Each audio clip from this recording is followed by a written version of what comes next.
back, everybody. Hope you had a good break. It's beautiful outside. I know it was a little bit cool this morning, so it's nice to see the sun bright and shiny. It feels really comfortable, especially if you've come from one of the colder locales for us. But the next topic that we have is related to internal controls interviews, and I'm excited for the opportunity to share this discussion with all of you. Not only because it's an important topic, as we talked about this morning, but also because it's a great chance, I think, to hear from some of your colleagues and their participation. So in particular, I want to thank the external participants, Lennon Moran from SMUD, Rhonda Bryant from El Paso Electric, and Pablo Oñate from El Paso Electric as well. And of course, Molly Elliott is an internal controls analyst at WEC. She'll be leading the first part of this discussion. And then we've got a couple of WEC folks, Aldo Nevarez, the senior compliance auditor, and Renee Narenberg, an auditor, O&P monitoring. So we'd like to ask those folks to come on up. We'll get this part of the presentation started and look forward to the discussion. Turn it over to Molly here. Thank you.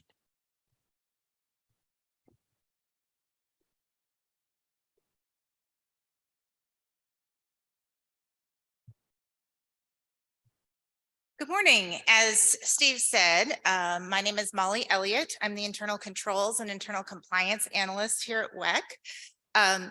I guess we had a bit of a title change. While the majority of this presentation is about the internal controls interview, I'm going to walk through the formal internal controls assessment process from an entity perspective, what they'll see at audit. Went a little too far here. Okay, so our formal internal controls assessment process at audit is celebrating our 1-year anniversary. Our first internal controls data collection template was sent to an entity in November of 2021. And this started the formal process with an internal controls assessment at audit in January of 2022. And the first compliance oversight plans with internal controls feedback went out this month. That being said, I enjoyed Mark's presentation about change. We like to think of it as maturing. Our control objectives now have become a little more closely tied with the standards in the audit scope. We recognize that risks often cross standards and requirement boundaries. But your entities also have graciously provided the opportunity to talk to subject matter experts who are very specific, often very specifically tied with the specific standards and requirements that are in audit scope. So anytime that we maybe go a little beyond, what we'll be asking about will be points of interaction with other processes. So handoffs, coordination with those processes, et cetera. The second thing, I know a lot of you guys have been comparing. Those that have received ICD-CTs might be part of industry forums and are showing your friends in those forums what your ICD-CT looks like. And we appreciate all that effort.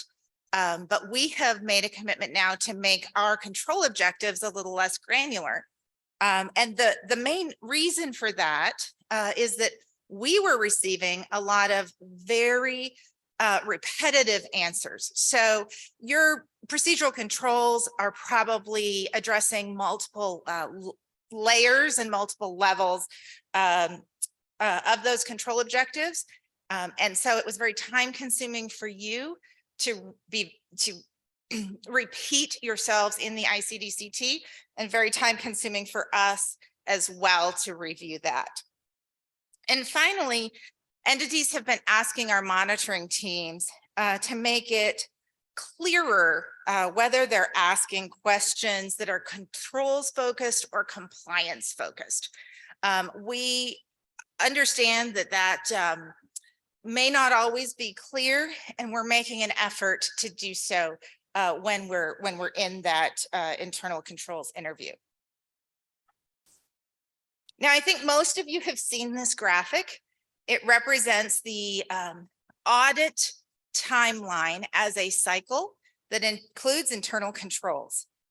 Today, we're going to start in the upper right-hand corner, and we're going to start with the ICDCT, or the Internal Controls Data Collection Template.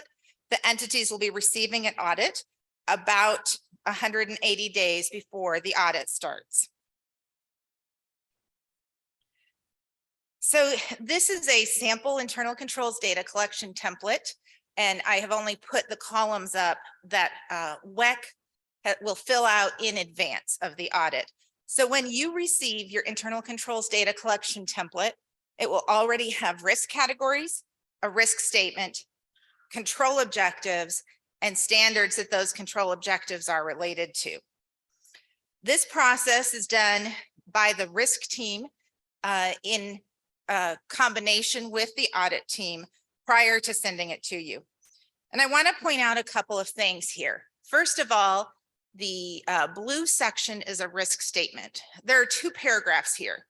Now, I'm not going to say that we do this for every ICDCT, but it is common for that risk statement to have both a general risk element, which is going to relate very closely to the purpose of the standard, and a entity-specific risk statement, which will be more directed toward the specific concern that the risk engineer wants addressed by the control objectives. So in this case, the general concern is in the first paragraph, which would be the failure to document and implement effective access management programs results in an increased likelihood of undetected or undocumented physical access and successful malicious activity, where the second paragraph addresses the entity-specific risk. This entity has multiple locations spread across a diverse geographic region. Generic physical security plans could result in physical disruptions or loss of critical assets. Again, not every risk statement will have these 2 pieces, but this is a common approach that you may see. The risk statement is important because the control objectives should be read in light of that risk statement. So when you're looking at the first control objective, it discusses having both corporate level physical security plans and site-specific physical security plans. Keep in mind the risk engineer is specifically looking at the geographic differences between those sites as expressed by the risk statement. While the first control objective here is probably the clearest, continue as you go through those control objectives 2, 3, and 4 to think about your entity and think about that entity-specific risk. The final column here is the reliability standard. Now, in this case, we're looking at SIP3. So we're looking at low impact physical security. Please send us the controls that you have for your low impact facilities. While the risk itself that is stated may apply to medium and high impact facilities, we're going to be specifically looking at your low impact facilities because you're going to be providing your low impact SMEs to reply during the audit. The only time we would look at your SIP6 program would be if you jointly manage those programs. So I want to talk about 3 different types of risk here. We have compliance risk, reliability and security risk, and other business risk. We understand that you have controls and a controls program to address all 3 of these risks. We will not be asking you at all about your other business risk. We're going to be looking at the first 2, compliance risk and reliability and security risk. What we're finding is that most entities are focusing on their compliance risk and have a relatively well-developed controls program with regards to compliance risk. But don't forget, from an ICDCT perspective, we're looking at both of those. That said, compliance risk and reliability and security risk are closely related. When the standard drafting teams look at drafting the standards, they're looking at the general risk to the BES. They're looking at that overlapping risk between the entities, the general risk, and they come up with shared minimum requirements to address that risk. Your entity may have higher risk, different risks than a general risk that would be addressed by the standard. From an internal controls perspective, we're asking that you're looking at both of these risks. In a compliance audit, of course, we're only looking at how you address that compliance risk. Keep in mind too, that sometimes the standards lag the risk. It's not necessarily represented in this graphic, but that standard drafting process can take a while, much longer until it's actually implemented. And your entity will perhaps be more nimble and better able to address even the general risk as it emerges. This is particularly true in the SIP standards, but it's true for the O&P standards as well. So what is the difference between a compliance perspective and a controls perspective? The compliance perspective is looking very specifically at the outcomes of your process with respect to the standard. The controls perspective is looking at your ability to mitigate risks. Again, this could very well overlap. Some standards are outcome-based. So a compliance perspective is asking past tense, did you get the right answer? The internal controls perspective is looking at this from a future situation. How do we know that you will continue to get that right answer in the future? So we're not asking you to do anything different necessarily than what you're already doing, since you've gotten the right answer in the first place. Some standards actually require procedures or very specific control activities for compliance. In that case, the line between controls and compliance might be a little fuzzier, shall we say.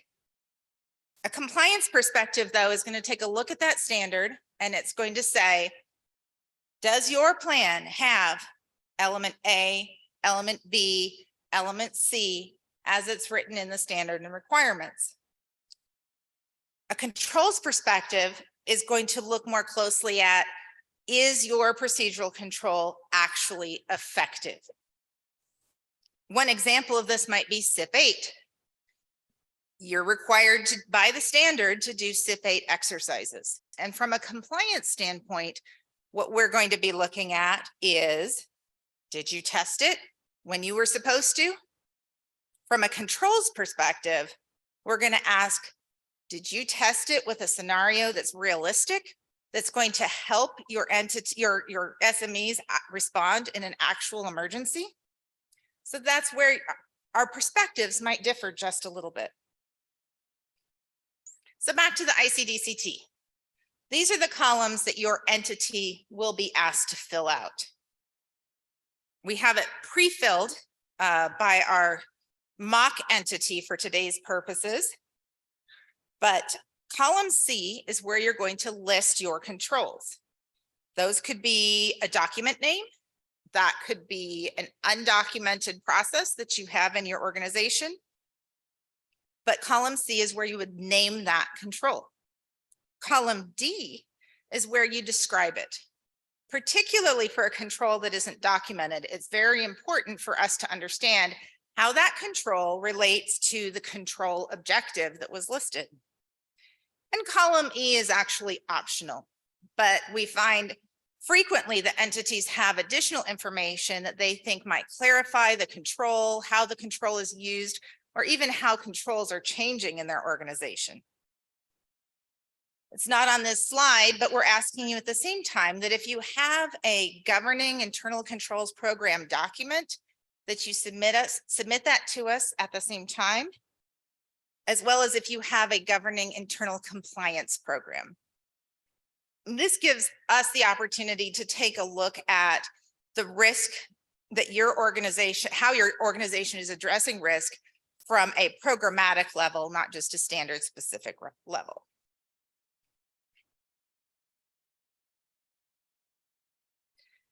So what is an internal control? What do we want to see in column C? We've already talked about processes and procedures. Procedural controls are very important because they document what you do, what those steps are. And that way they help make those repeatable. It also preserves knowledge in your entity in case there's turnover in your organization. But in addition to processes and procedures, you could write down general practices that may or may not be documented. So as an example, that could be a monthly meeting that you have to coordinate between groups in your organization. You could write down the name of system applications or technology tools that you use. In that case, please be sure to describe how that applies to the control as specifically as possible in column D. And finally, we take a look at job aids. Sometimes procedures aren't convenient to use on a regular basis.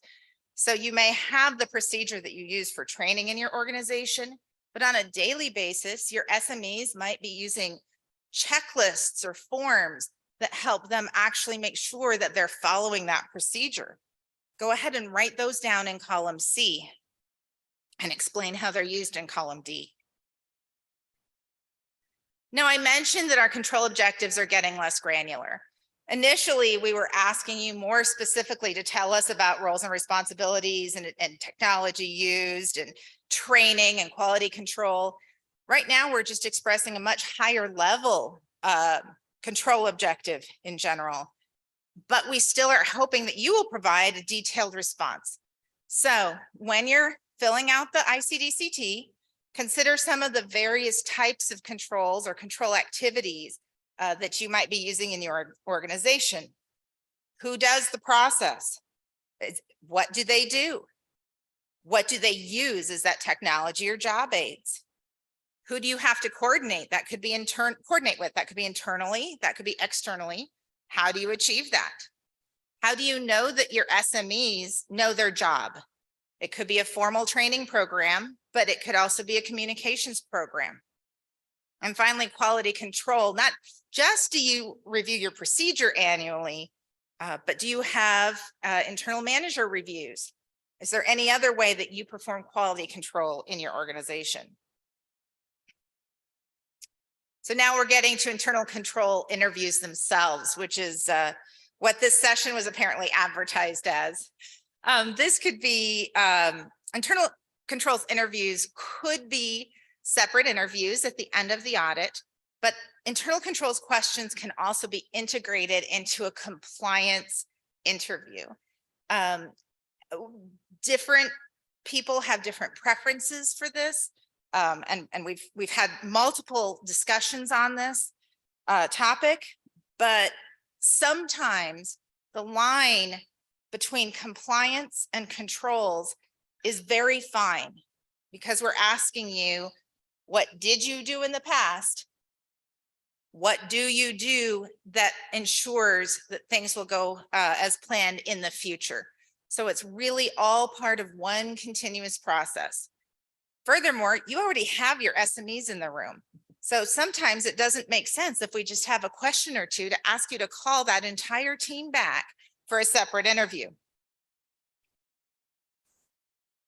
So the interviews could be either integrated or separate. But let's talk about what those questions might look like. So you've already sent us your internal controls data collection template responses. So we have names of controls and brief descriptions of those controls. The audit team will spend time going through those responses prior to the audit. And they will come up with questions that they might have based on your responses. Those questions could be simple points of clarification. You've given us a one-sentence description of your control. The auditor looks at it and says, I wonder how that actually works. I'm not sure I fully understand. So they may just ask for clarification since they're not as close to your process as you are.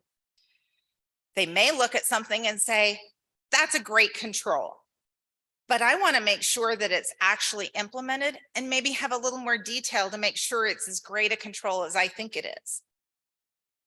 They could look at what you've written down and identify a few gaps. That doesn't mean you have gaps in your process. This is your opportunity to help them fill in those gaps. Or Sometimes we get responses from entities that don't directly address the control objective. You may provide some great controls, but we don't see how it connects to the objective that has been stated. If that's the case, your auditor will probably spend some time rephrasing and asking questions to help you connect that to the control objective specifically. And finally, of course, you could have just general follow-up questions. You're having a conversation with your auditor, other questions may come up. There are several types of feedback that you might receive to this internal controls assessment. The first three are positive observation, areas of concern, and recommendations. These are terms that you're already familiar with, that have already been used in previous audits, but we're now applying them more specifically to internal controls. As a reminder, there will be no PNCs coming out of audits related specifically to internal controls. Take a look at these definitions of positive observation, AOC, and recommendation. You'll notice I've highlighted for you that all three of them directly call out controls. This is not a change for positive observation and recommendation. They've always had controls as part of that. Well, I don't want to say always, but they have for quite a while had controls in that definition. This is not new. Area of concern in 2021 was redefined to specifically use the word controls. However, I would say controls have always been there. The previous definition used the phrase preventative, corrective, or detective actions. That is internal controls by another name. I think we're all used to actually using that framework, preventative, corrective, or detective, when referring to internal controls. I think the bigger change to note in the definition change is that it now specifically calls out risk to the BPS. So where before it was a situation that if not addressed could develop into future non-compliance, the phrase or risk to the BPS has been added. There are three additional feedback opportunities that we have. Like previous audits that you've probably been through, the auditors may give over the table feedback, and that may include internal controls. That may be during the audit interview or during the daily wrap up. Entity monitoring has also instituted a 90-day follow-up outreach opportunity. Now, this is completely optional, but if you receive AOCs or recommendations, the team will say, do you want to have another conversation in 90 days? When maybe the stress level of the audit is down, your entity has a chance to look at those AOCs and recommendations and analyze how you might move forward on that. And you can then have a conversation with your audit team, either to clarify points where maybe you didn't understand what the recommendation really was, or to let your audit team know how you might integrate that into your process in the future. Finally, the compliance oversight plan will address internal controls going forward. So now it's time to have a little bit of fun. We have some special guests with us today who are going to run through 2 mock controls interviews just to give you a taste of what an interview looks like. I was talking at breakfast this morning. I know that you guys are trading around ICD-CTs behind my back, but the one thing you can't do is show each other what your controls interviews look like. So I want to give you a chance to see that in action. So first, Aldo Nevarez will be interviewing Lennon Marin from the fictional entity Montgomery Power on SIP 3 and looking specifically at the physical security requirements. And Renee Knarborg will be interviewing Rhonda Bryant and Pablo Oñate from that same fictional entity, looking at their Fact 3 right-of-way inspections. I do want to just preface this a little bit and repeat what I said, which is your entity may or may not have a separate interview for internal controls. Obviously, for today's demonstration, that was the only way to do this. So it may not look exactly like this, but should give you a flavor for the questions.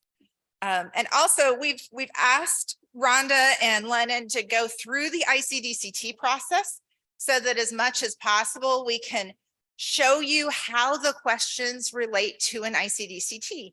So what I'm going to do is I'm going to put up on the screen portions of their ICDCT responses when the questions are asked.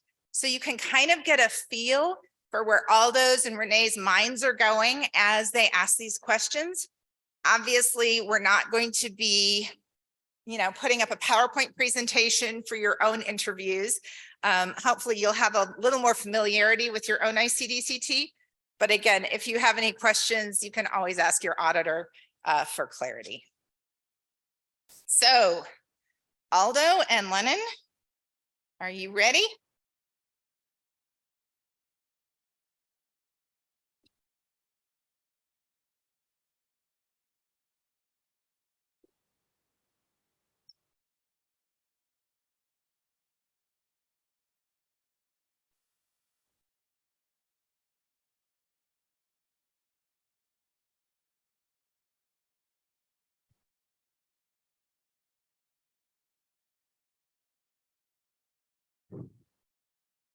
Good morning, Lennon.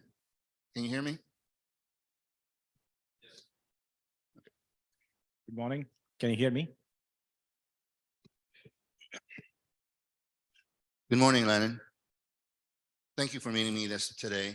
Today we're going to be discussing SIP 3, Requirement 2, Section 2, Physical Security Controls, and the evidence that you provided for us for Montgomery Power. In our risk-based approach, we want to get a comprehensive understanding of your security program as well as your internal controls. For the requirements, we're going to be looking at your procedures and seeing if they address the requirements. For the internal controls, we'll be looking at how well do these procedures mitigate the risk. I wanted to thank you for all the evidence and responses that you provided so far. And before we start, let me go through some housekeeping rules. Sure. After the interview, please complete the RFI with all the members that from MPI that attended. And if there's a question that you're not ready to respond to, let me know and we can issue an RFI or schedule another interview. Got it. If you want to caucus for a question, let me know and I'll step away until you're ready. Okay. WEC also reserves the right to caucus, but we rarely don't use that anyway. And then sometimes my note taking is not as fast as we speak, so bear with me and until I catch up with that. Do you have any questions before we start? I have my big binder here and I'm going to refer to it as often as possible. Okay. So I reviewed your low impact inventory and drawings, which is a great approach, Lennon. Can you tell me who manages these drawings and how do they keep them updated? Thank you for the question. So our low impact BCS drawings have multiple layers, and each of the asset owners within these low impact BCSs are jointly managing the cyber asset type information, the BCS type information, the BCSI type information, and so on and so forth. However, the overall responsibility for the drawings lies with the network engineering team. The physical aspects of the drawings are managed by the physical protection team. And then going on to your question number 2 on how we keep this updated. So Montgomery Power has a sign-off checklist and a ticketing system where we manage all our BCSs, whether they're additions or deletions or modifications. And one of the items in the checklist is to ensure that drawings are updated on a timely basis. So prior to this, I mentioned that, I don't know if I mentioned this, but it should be obvious in our ICDCT that we have an automation process in terms of workflows. So now we have a workflow for these. Prior to this workflow, we used to have a spreadsheet for the checklist. And finally, the SIP program manager or the delegate is responsible for ensuring that all the tasks are completed. And then there's one more thing which we do is, as part of our SIP2 15-month process, we annually review that the drawings are also updated. You mentioned that the SIP manager is responsible for making sure that all processes are done. How exactly is that tracked? Oh yeah, sure. Currently, as I mentioned, we have checklists and an automated ticketing system. So one of the final tasks in this automation workflow is for the program manager or the delegate to sign off that all of the previous processes in the checklist have been completed. So the program manager or the delegate reviews it and signs off before closing the ticket. So prior to this automation, we used to have a manual spreadsheet. And then one of the tasks was similarly the SIP program manager or the delegate to sign off this process. And that's how we manage it. Thank you. In your ICDCT, you mentioned that the third party manage low impact cyber systems. Do they follow a different process in keeping up their drawings? No, the third party, any third party managed low impact BCS also follows MPI's process. And what we do is the contract manager for each of these third party managed BCSs have modified our existing contracts to ensure that appropriate language is included to meet all applicable standards. Lennon, MPI has good controls in place in this process that ensures accuracy, consistency, and currency. Hey, thank you very much for that comment. Just for my understanding, can you clarify what you mean by third party managing your low impact web cyber system? Specifically, what do they manage, and what about physical access to them? Yeah, so when we talk about third party managed BCSs, we are strictly talking from an operational management of the cyber assets and any electronic communication and electronic access management, electronic controls. The physical security access management is still managed by MPI, and all third-party personnel are expected to follow our procedures and our processes.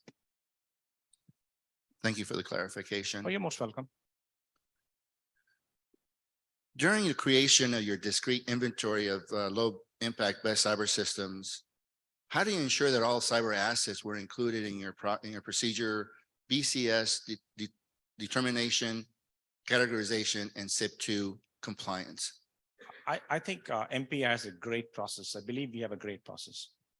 As part of our SIP2 process, MPI ensures that we use and apply the bright line impact rating criteria in the attachment 1 of SIP2.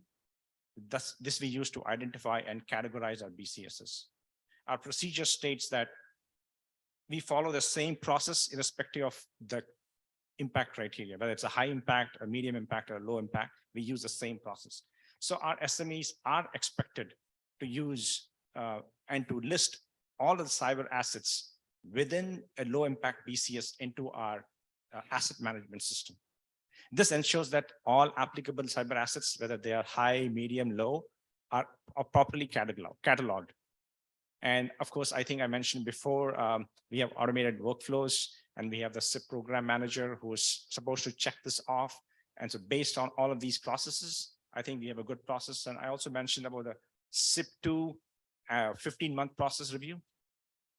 So all of these controls which we have in place make sure that we could do a good job of doing this. Thank you, Lennon. This is a good process, and you have good controls. Hey, thanks for the feedback, because it does validate, the extra steps which you've taken at MPI, and we are very happy to hear this positive feedback. Now, turning to determination of your site protection, does MPI conduct a risk assessment to determine what points need the protection? And if so, how is that assessment conducted? MPI does not, conduct risk assessments based on individual assets or facilities.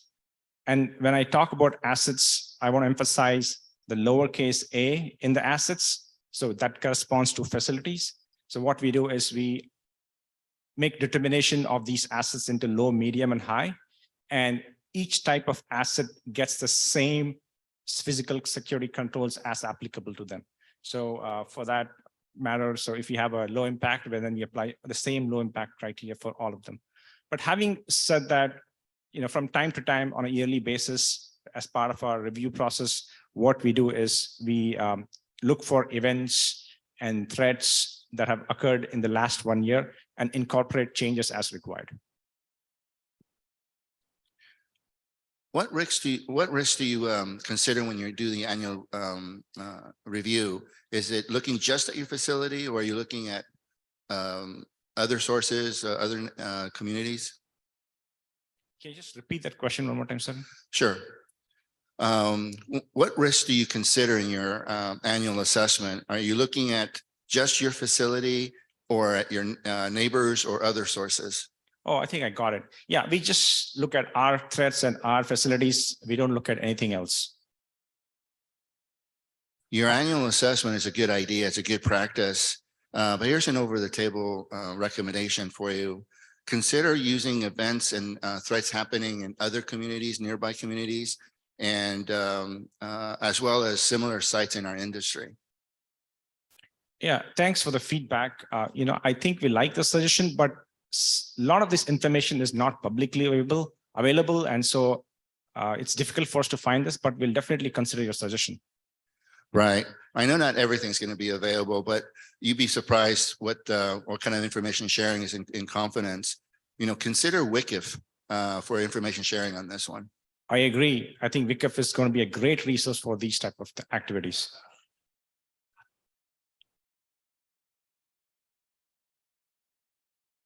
Okay, so I want to get a little clarification on your training of low impact web cyber systems.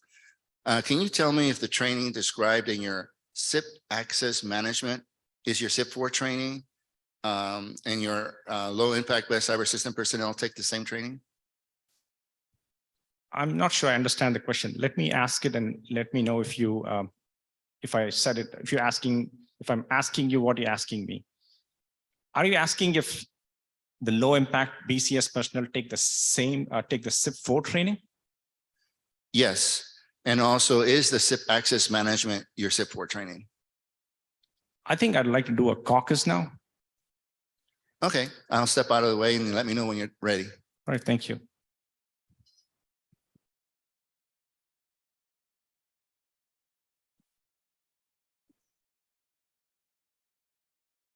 Hey, Pablo. I'm in the SIP3 R2 interview, and I got a question about training for low impact BCS. I think it is out of scope. And I plan on pushing back as out of scope. Any thoughts? Hey, Lennon, thanks for calling me on this. I see why you're concerned, and I understand. I think this is a good opportunity to showcase our internal controls in that area. Can you confirm with WEC if maybe our responses have no bearing on compliance, and then maybe we could proceed? Hey, thanks, Pablo. I will do that. Thank you. Oh, thanks.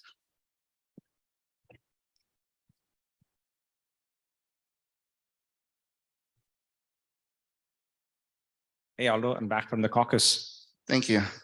Hey, Montgomery Power believes that this question is not within the scope of our audit for SIP3 section R2 section 2. In fact, training is not mandated for low impact BCS at all. However, as these are internal control questions, and I believe that there are no bearing to any compliance requirements, we are prepared to answer them. But can WEC confirm that our answers have no bearing on compliance? You are correct. Training is not required by the standard, and WEC will not issue a PNC based on the lack of internal controls. But we may issue a positive observation, area of concern, or recommendation. We'll always take positive recommendations, but I don't think we feel comfortable about knowing that WEC would issue an area of concern for this. I don't think this is an appropriate avenue or process for issuing area of concern. Internal controls is built into the AOC definition. It's always been implicit, but in the most recent NERC definition, it addresses areas, internal controls. And I quote, area of concern, a situation that if not addressed could develop into future non-compliance or risk to the BPS. Ineffective or non-existent internal controls may contribute to an area of concern. So it's a situation where if you don't, it could lead to future non-compliance or risk to the BPS. And for that, we're looking at training because if your SMEs don't have a full understanding of your program, they're more likely to circumvent them that could lead to non-compliance in the future. So, NERC has made it clear that AOC definition includes internal controls. No, we understand the risk to BPS and future non-compliance may be tied to AOC. We are just questioning that the scope of these questions are not for SIP3 R2. However, again, before answering the question, I just want to clarify, like I asked you before, right? Are you asking if low impact BCS personnel take the SIP4 training? Or are you asking, do all low impact BCS take the same training irrespective whether it's SIP4 or not? I'm trying to get a better understanding of your program. The training description you have in your ICDCT sounds a lot like SIP4. So yes, I want to know both. First, is everyone taking the SIP4 training? And if your low impact best cyber system personnel are taking additional training, what is it and who manages it? Okay, yeah, so I think I can answer that. So all low impact BCS personnel take the same SIP4 training, irrespective of whether the impact rating, right, of our assets. Our experience has been that there are very small subset of personnel who have access only to low impact BCSs and not high impact BCSs. So that's why we decided that we use the same SIP4 training for everybody who has access to BCS. Thanks, Lennon, for that clarification. Leveraging other SIP standards for your low impact actually strengthens your security and compliance posture. Just like you use SIP4 for your training and awareness, you could use SIP8 for section 4 for incident response, or SIP10 for your section 5, your transient assets and removable media. In your ICDCT, you state that MPI's awareness and training program, there's a phrase that says periodically based on worldly and local events, also provide targeted training and outreach to relevant personnel. Can you give me an example, a recent example for your low impact? Yeah, I see that in our procedure, but I can't think of an example right now. I do recall seeing some of these for high impacts facilities. I do not remember specifically if we have issued in the low impact, or at least I do not know that. If you can issue an RFI, maybe I can get our corporate ATP to provide an actual example. Yes, I'll issue the RFI tomorrow morning. As we strive to partner with the entities to improve the security of the grid, we offer an outreach program to discuss any concerns or questions, specific questions you may have for SIP3 R2, or for any SIP standard for that matter. We also recently instituted a 90-day post-audit meeting where it gives the entity the opportunity to discuss any AOC or recommendation identified at audit. Would this be something you'd be interested in? Sure, I think so. I think that would definitely benefit us. We would like to take that opportunity to meet with you. Great, okay. Well, that's all the questions I had for you today. Do you have any questions for me? No, thank you, not at this time. Okay, thank you, Lennon. That concludes our interview. Thank you.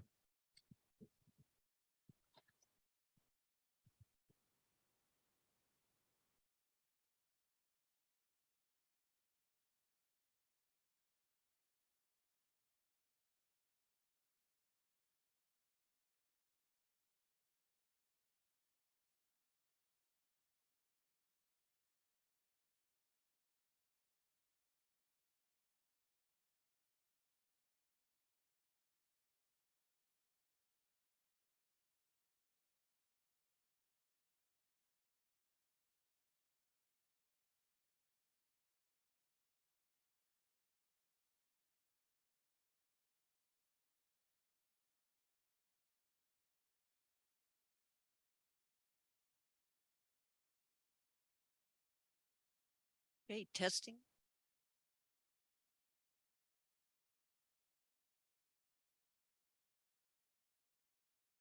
Hello? Hello? All right. Good afternoon, everyone.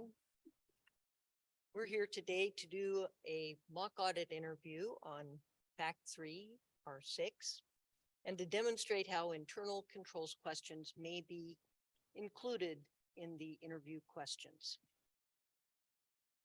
This better? Okay. All right. So here with me today, I have Rhonda Bryant, who is the Principal Compliance Specialist for MPI. And she's also the subject matter expert on MPI's Vegetation Management Program. And also we have Pablo Anante, who is MPI's Compliance Engineer. Pablo and Rhonda, thank you for meeting with me today.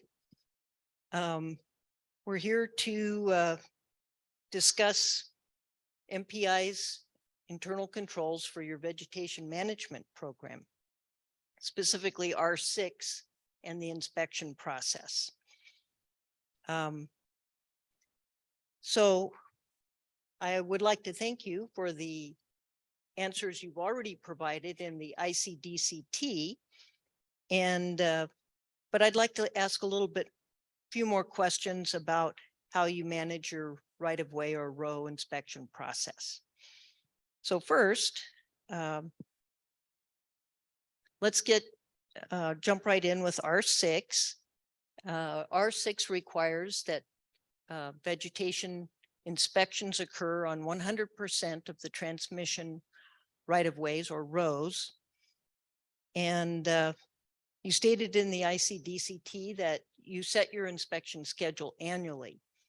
Do you leave any room to adjust the schedule? Thank you, Renee. I'm glad you asked that question. Our right-of-way inspections are generally scheduled annually. However, there are individual inspections that can be adjusted to monthly or weekly, depending on system conditions. Okay, and I noticed also in your ICDCT that MPI is using a software program called Risk Management, the Integrated Risk Management System, and use that to notify your staff to review inspection reports and ensure and maintenance activities are completed on time. It sounds like a good control. I'd like to hear a little bit more about that. Well, I want to make sure we understand what this software is being used for. It's a software used by the compliance team, not the operations side of the. So it's how the compliance team engages or samples work done by the compliance personnel. It's got some preventive controls tools in it, but we mostly sample after the fact compliance work. Thank how you, we're using it. Pablo. That makes more sense. And it also has some detective controls. Yeah, we're using it for sampling purposes. For example, in this scenario, we scheduled a biannual notification for operations to review their inspection schedule. So, and then they update it just to make sure that we have the latest and greatest information in there. And it doesn't stop them from updating that information any other time beyond those two times a year, but it guarantees us those two reviews. And when they go up there, when they go in there and they update their information, it's actually an Excel sheet that has some calculations in there. And as they update their information, they're able to, the Excel sheet updates and percentages, how much they've done, how much work they've done. And actually, we have a copy of that if you want to see it. Yeah, that would be great. Rhonda, are you sure? Sure, I'd be happy to. As you can see here on the inspection schedule, the line from Claude Yeti had a detailed inspection performed on January 27th of 2022. And based on those entries, below that date, repairs were scheduled and completed based on that the inspection performed. If you look at the bottom of the spreadsheet, you can also see the percentage calculations that were updated and are now showing 100% of the lines that have been inspected. Yeah, I can see how having that percentage display is a good preventative control, and it allows the supervisor to be able to keep an eye on the progress of row inspections. So he'll know if the Montgomery is on track to complete 100%. So Pablo, you said that the IRM also has automatic notifications. How does that work? So for example, in the transmission vegetation management plan, it's been uploaded into the system. We know when that document expires. So a couple of weeks before its annual review, it'll send notifications to the operations personnel, letting them know that it's time to get to work and revise that document. So let me see if I have this right then. The IRM is used primarily by your compliance staff periodically to check that row inspections are progressing in time. But it also sends a notification to the group when it's time to review your annual vegetation work plan. Not for that. It's only on the compliance side. Like we said, it's sampling compliance performance work after the fact. It's just our compliance tool, not for the operation side. I see.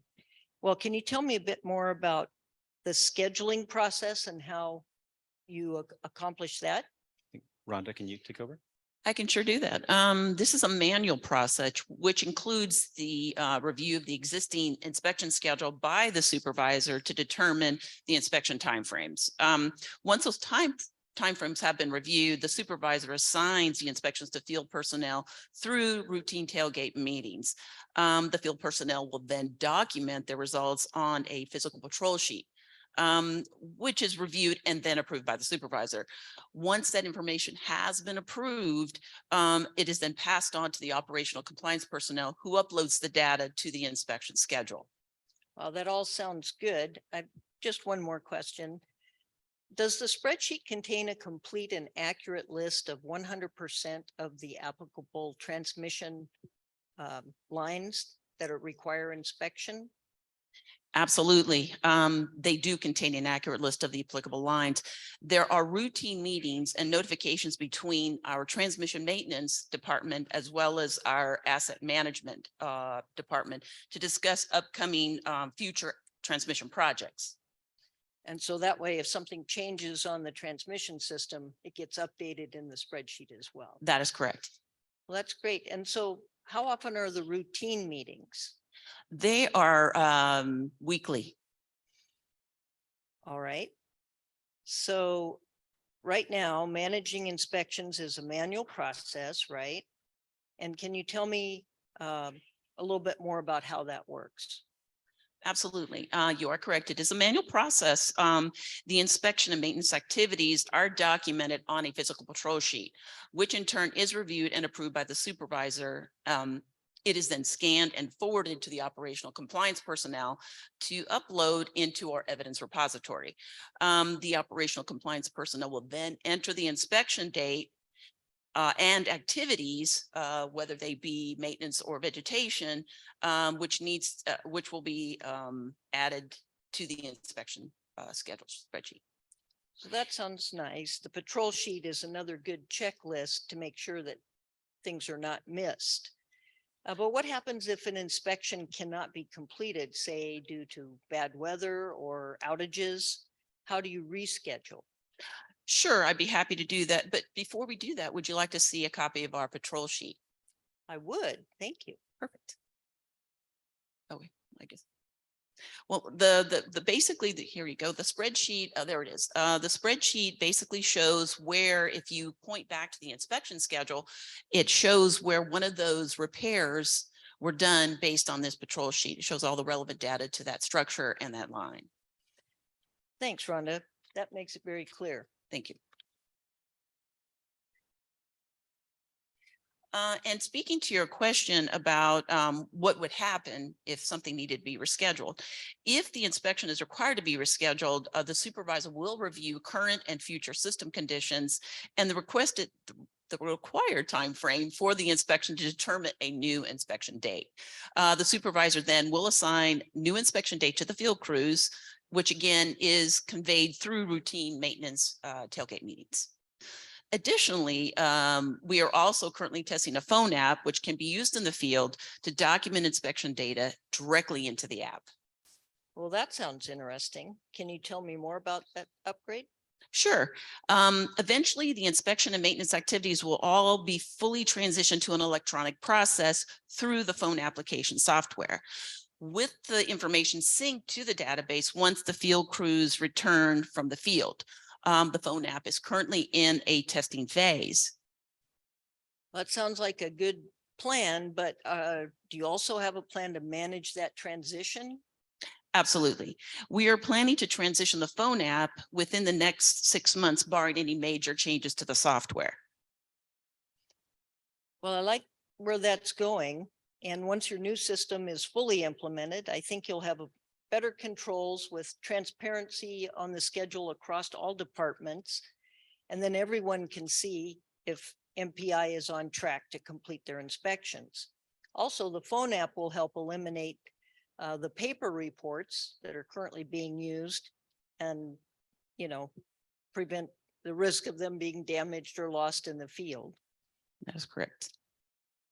So I'd like to talk about the second topic, which is training. Internal controls can help manage the risk associated with failure to identify vegetation that could encroach on the right of way and cause a BES outage. One common failure point is when a person assigned to perform the inspection lacks the knowledge about the required line clearances or vegetation growth patterns. They might not recognize a vegetation trim when trimming is needed. You mentioned in your ICDCT that row inspectors complete a 2-year line apprentice program. But how do you know that the trainer has covered the topics sufficiently on how to perform row inspections?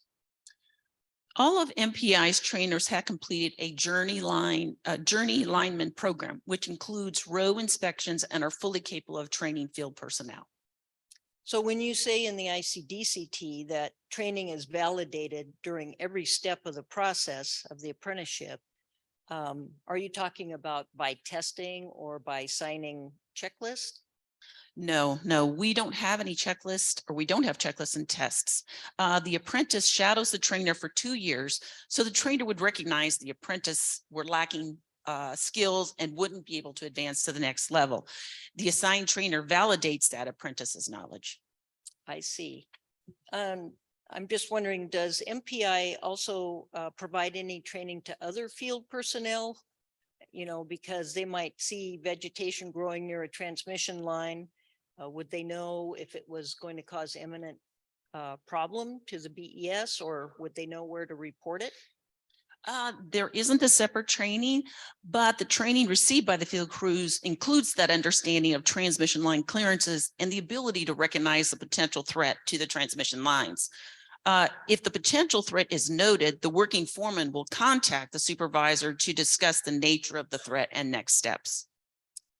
I see. Well, including that training for everyone in your staff in the field with your apprenticeship training is a good way to make sure that field staff has general knowledge. But something to consider might be a more formalized training program that includes testing or includes quality control checklist. This would ensure consistency across the program and also capture that expertise in case your trainers leave the company. It might be something to consider. So lastly, I'd like to talk about your patrol reports and what happens when those reports are turned in.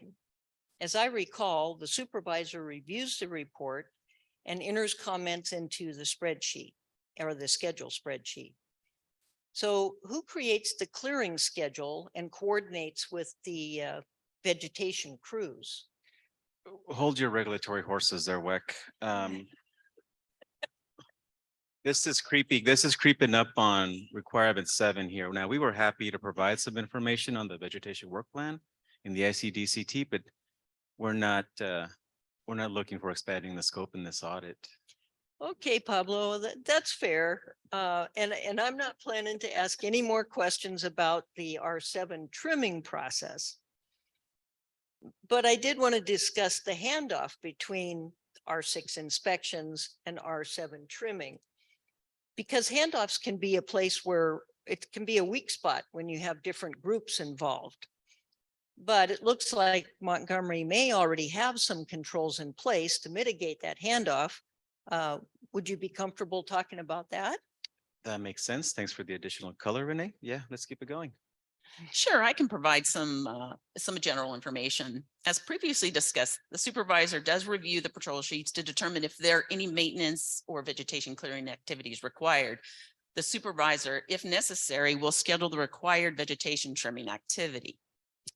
Okay, so the same group that actually manages the inspection also manages the tree trimming. That is correct. If the tree trimming is fairly minor, the field crews will do the trimming and the working foreman will will verify that. However, if there's more significant training required, the supervisor contracts with a third-party vendor to perform the necessary tree trimming at that time. Okay, so do you track the tree trimming that's assigned to a vendor using the same inspection schedule, or is that a new process? No, the trimming is documented on that same inspection schedule in a note or comment field associated with the date the trimming was completed. I see. And so then how do you know if the trimming job was completed correctly? There go those regulatory horses again. Renee, can we back up a bit or? Oh, Pablo, I'm approaching this from an R6 perspective. I'm wondering, if the inspectors have to go out and perform an additional inspection once the work is completed. So if, as Rhonda said, you have a working foreman as part of your R7 process, it seems like that's a good control that you could use for both R6 and R7. Are you sure you wouldn't like to get credit for this control since you're already doing it? Thanks for the thought process. Yeah, let's keep it going. Yes, all working foremen are senior members of the field crew and are trained for row inspections, which includes understanding the transmission line clearances and the vegetation growth. That is excellent. And according to MPI's statement in the ICDCT, the task of inspecting vegetation clearing escalates to a supervisor if the encroachment is considered significant. So how do you define significant? That would be determined, and what would be considered significant would be something that has the potential to make contact with the line. For example, a damaged tree or branch that could make contact with the line, fall into the line at any moment, or the line could blow out into a tree that's too close. I understand. And who makes that determination? During the inspection, a working foreman would look at the line, see the potential of the blow out or fall in, and make a notation and notify the supervisor for the next steps. Well, that's all good. Pablo and Rhonda, I want to thank you for speaking with me today.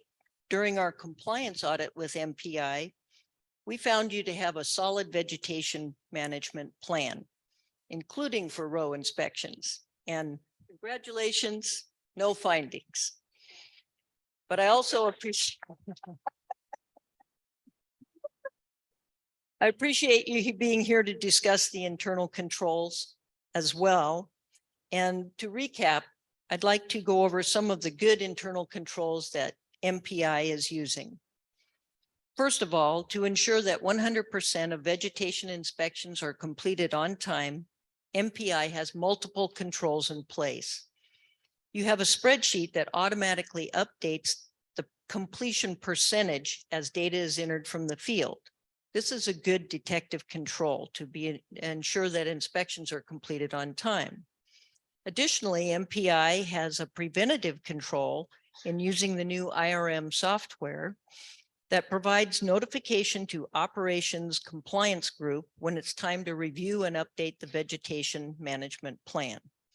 And in the near future, this new app will be used to allow the inspectors to input data from the field directly into the app. Secondly, MPI requires all inspectors to complete the line apprenticeship program, including on-the-job training for row inspection process. This control helps to ensure that your inspectors are qualified. And also additionally, MPI provides training to all field personnel on line clearances and vegetation growth. So they can recognize vegetation problems when they see them and report them to the correct department. However, MPI should consider formalizing this on-the-job inspection training and verify knowledge with testing and quality control check sheets, something to consider. And thirdly, MPI has several controls in place to mitigate the handoff risk between R6 and R7 vegetation clearing process. By using the same tracking sheet, it helps to eliminate errors of duplicated efforts. And by ensuring that the working foreman is a qualified row inspector, and because he's on the job during the clearing process, it eliminates the need for a second inspection. And last, escalating significant clearing issues to the supervisor helps ensure that those jobs are done correctly. These are all good controls, and I want to thank you for letting me sitting down and discussing them with me. This concludes our interview. Thanks, Renee. Thank you, Renee.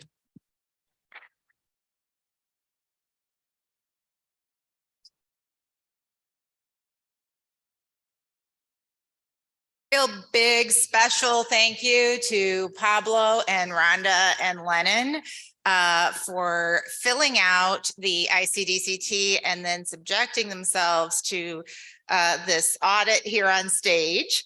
I'd be happy to take questions at this point.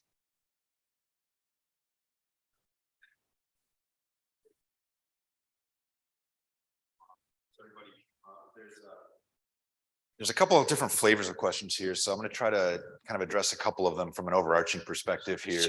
And then there's a couple that relate to some observations in audit too. So if Deb and Tom and Karen can kind of maybe make themselves available too, we'll get to that. But I just wanted to just before I start answering specific questions, I wanted to start with kind of the overarching philosophy that undergirds all of this with what we're trying to do, because and I think the conversation was great and this example was great, and I think we've seen so much progress over the last several years since I recall we first started talking about internal controls. What we've been talking about in our team, and there's a reason why we call the organization the Reliability and Security Oversight Organization. It's not the compliance overwatch, or so we focus on ensuring that the entities are reliable and secure, and the key why and the central purpose for why we do what we do is to understand how well each of you identify and mitigate your risks. So that's why we do it. We don't do it because we want to find non-compliance. Those are possible outcomes for all of this.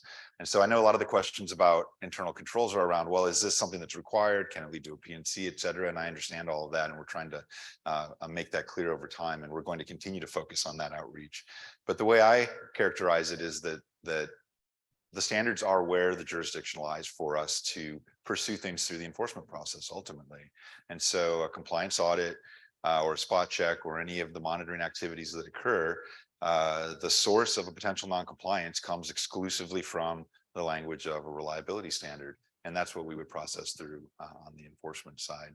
But our obligation as a regulator is to understand how well you identify and mitigate your risks. And so we have a positive obligation under our rules, and as appointed to us ultimately in the United States through FERC and through other applicable government agencies, to implement a program that uses professional auditing standards, of which a central component is understanding the entity and a strong understanding of internal controls. So I understand that it's a bit of a nuance, but the reason we're shifting to this work is because we want to engage and have a value add conversation about things that you can do proactively or are doing proactively to ensure that you're focusing on reliability and security. And so the non-compliance can be an outcome from that.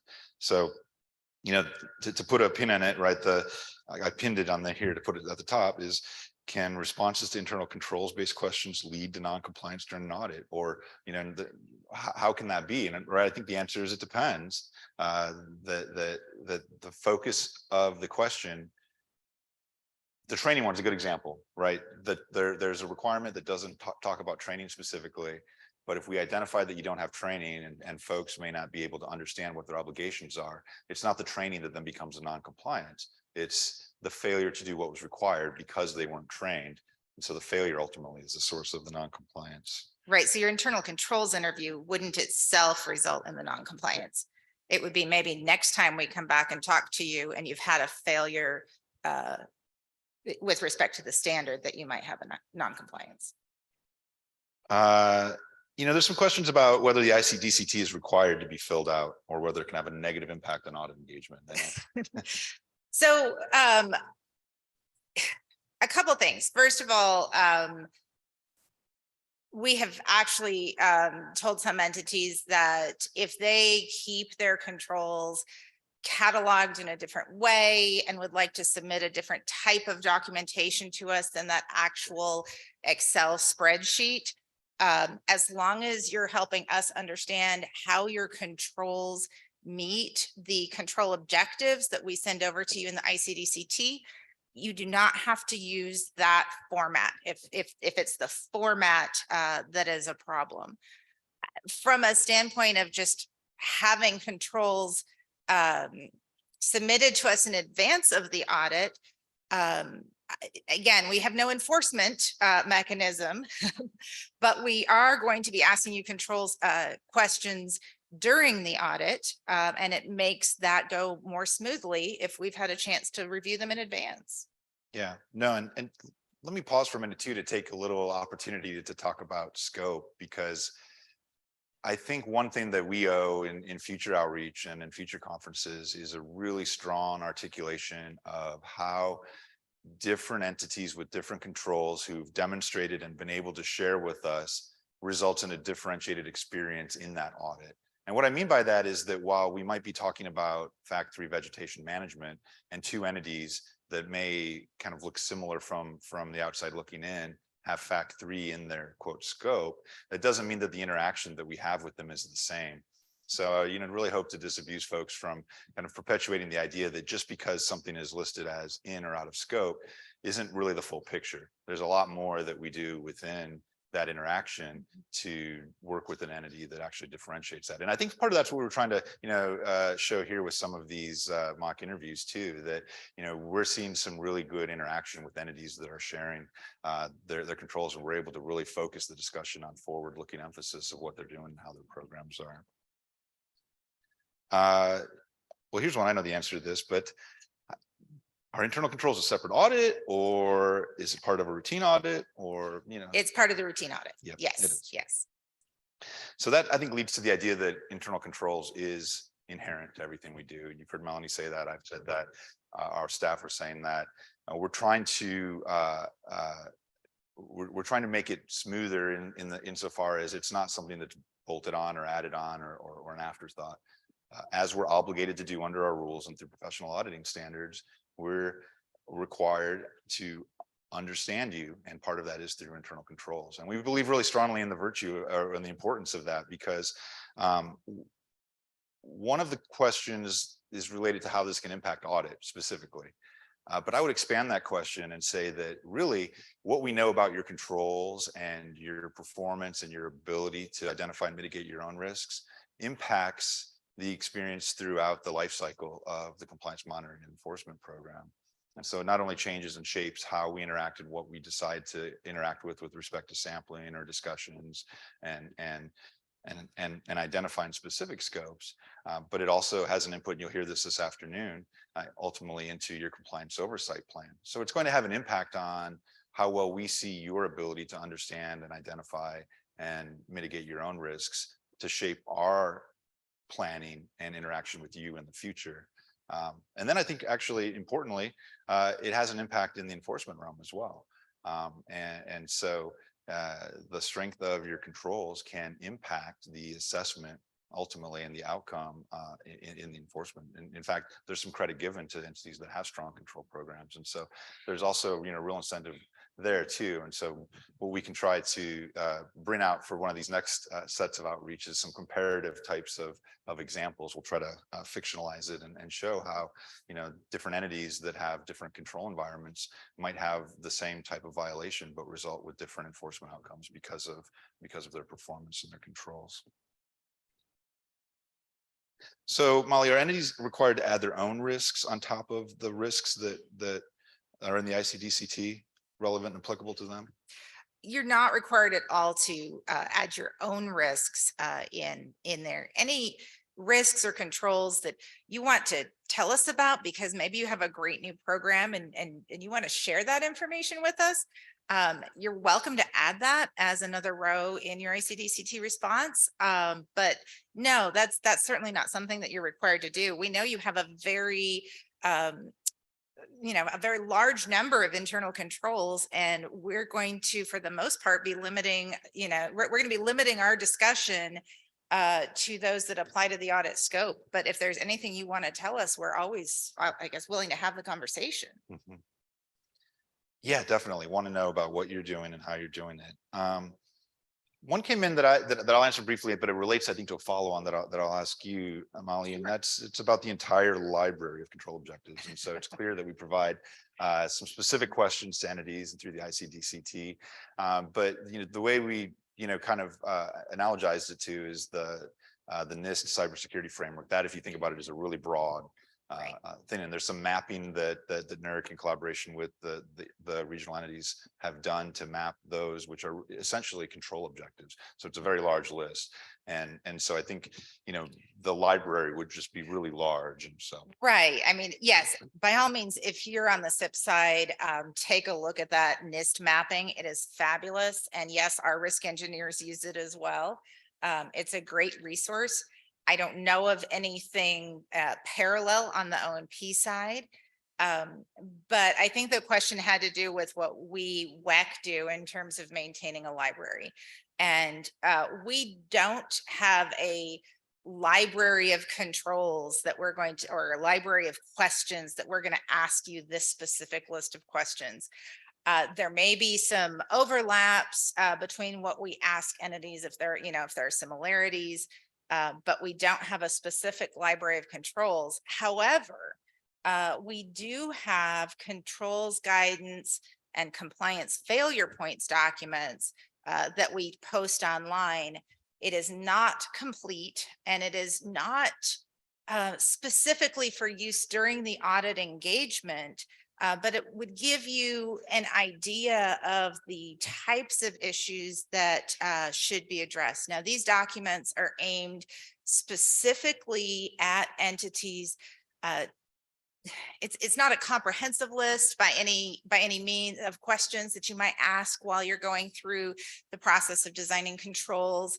It is certainly not something where we would expect you to go through and answer each question independently, but it certainly helps with sort of that brainstorming process, that analysis process where you're going through your controls, say for a particular standard, and saying, do I have what I need? Have I covered all my bases? So these are great documents that we have posted online. However, we haven't hit every standard yet. We're still working on it. You will see them posted from time to time. There are actually 2 coming out within the next couple weeks that we're just going through a communications review on, and then they'll be posted to the website. So if you are the primary compliance contact, you should be getting an email in the next couple of weeks letting you know 2 new ones have been posted. So that's the closest thing we have right now to a library of controls. yeah, and I think one of and that's great, and we're trying to enhance that, and we're always finding ways to continue outreach, and through programs such as this, through some of our recurring webinars, we focus on that. And so I know there's a question here of whether we have a template monitoring program for internal controls that we could share. Well, we're trying to build incrementally out to have outreach and provide these opportunities for entities to interact. So that is increasing. But to kind of address another question that I kind of saw, if I kind of paraphrasing a bit, but it was like, well, how do I justify the investment in this additional look? And I would just suggest that it's a testament to your focus on reliability and security and your ability to manage those risks well that matter to us. And so our programs are built around understanding how well you do that. And so in doing so, we framed and are framing all of the interactions across our CMEP to give appreciation for that level of investment by entities. And so that we are able to plan and prioritize our own resources to what we see as commensurate risks. And what that means is that if you have a strong environment and a control environment, that's going to shape our interactions with you on monitoring.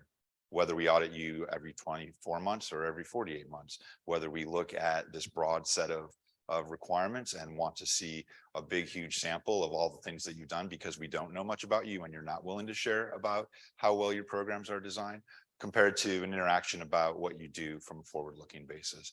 And then that's going to impact, again, as I'll talk about this afternoon, your compliance oversight plan, which we'll use to then determine follow-on activities. And then ultimately it comes down, to the enforcement activities and whether your control and performance and how well you're able to mitigate risks, that's going to impact the assessment ultimately in the enforcement proceedings. So, to us, the value in all of that is that this is inherent to what we do. It's inherent to how we look at you, and we use it to make decisions to differentiate that experience so that the entities that have a really strong environment that has their controls operationalized between their operating environment and their compliance programs have a different interaction. And I would argue a more worthwhile forward-looking interaction than just looking at a trove of evidence from a backwards-looking perspective. If we don't get an answer during the interview, do we issue RFIs for internal controls afterwards? So I may need to punt this a little bit to the audit team, but we will issue RFIs for internal controls from time to time. Yes, it's not that we wouldn't use the RFI tool. It's the first half of that question, I guess, that I'm curious, really, sort of the tone of the question, right?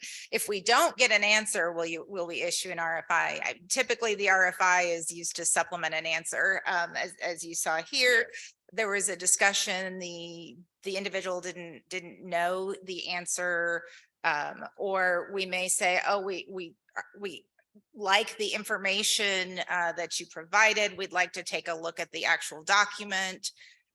So yes, RFIs are a tool that are frequently used. I'm kind of curious about the tone of that question. Sure.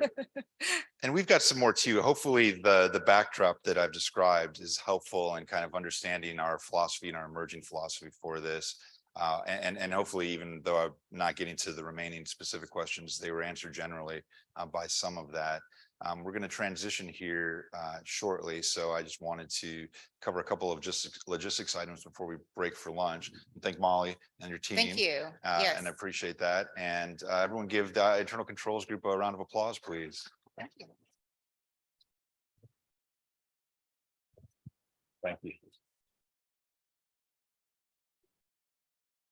Okay, so we're at a good time in the day. It's today we're transitioning to the test for the afternoon speakers to see if they can successfully keep barbecue off of their shirts for their presentation this afternoon. But we're transitioning to lunch. We will reconvene here at 1 o'clock. Lunch is the same place that we had breakfast in the grand ballroom. So with that, let me release you all to lunch. We'll see you back here at 1 o'clock, please, for a follow-on to this morning's activities and a great presentation from some WEC staff on COPs. Thank you.